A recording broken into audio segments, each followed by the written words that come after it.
আনুপাতিক হারে প্রতিদিন আপনার পার্লামেন্টে লোয়ারে হবে, এটা আমাদের দেশের মানুষ বোঝেই না। তারা বলেন পিআর কি জিনিস ভাই, যারা এখনো ইভিএম এ ভোট দিতে পারে না, বোঝে না, যারা ইভিএম এ ভোট দেয় না, তার পিআর বুঝবে কি করে? এই চিন্তা ভাবনা থেকে দূরে সরে যেতে হবে।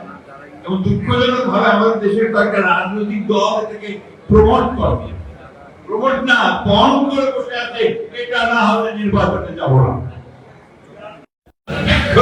কি বলবো বলেন, এই দেশের মানুষ যেটাতে অভ্যস্ত সেই ভোটের ব্যবস্থা করেন, তার প্রতিনিধিত্বের ব্যবস্থা করেন, তার প্রতিনিধিত্ব থাকে, রিপ্রেজেন্টেশন থাকে, সে পার্লামেন্টের নির্বাচনের ব্যবস্থা করেন, তাহলে সমস্যাগুলো সমাধান হবে, না হলে হবে না। বাইরে থেকে এসে বসে কাউকে আপনার নতুন নতুন চিন্তা ভাবনা দিয়ে কিন্তু দেশের সমস্যা সমাধান করা যাবে না। আমরা খুব পরিষ্কার করে বলতে চাই, আমরা চাই অবিলম্বে সংস্কারগুলো শেষ করুন, অবিলম্বে এই যে একটা আছে একটা সনদ ঘোষণা, সেই সনদও ঘোষণা করুন। আর দয়া করে নির্বাচনের যে তারিখটা নির্ধারণ করেছেন আমাদের ভারপ্রাপ্ত চেয়ারম্যান তারেক রহমানের সঙ্গে ধর্নাদের বৈঠকে বসে যেটাতে জাতীয় অনুপ্রাণিত হয়েছে, আশান্বিত হয়েছে, সেই সময়টাতে নির্বাচন দিন, মানুষ তার অধিকারটা ফিরিয়ে দিন, ভোটের অধিকার ফিরিয়ে দিন।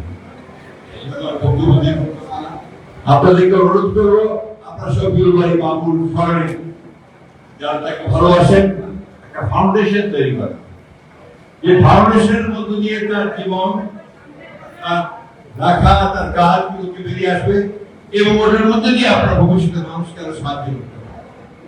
আমাদের শফিউল ভাই মামুন সে অনেক কাজ করার চেষ্টা করে, কিন্তু একটা সমস্যা তাকে আমরা কোনো জায়গায়, আমি সবাইকে অনুরোধ করবো তাকে যেন আমরা জায়গা দেই, রাজনীতি, সমাজ সবকিছুর সঙ্গে জড়িত হবার স্বপ্নকে বাস্তবায়িত করার একটা সুযোগ সে যেন পায়, তার সন্তানেরা যেন লেখাপড়া শিখে মানুষ হতে পারে।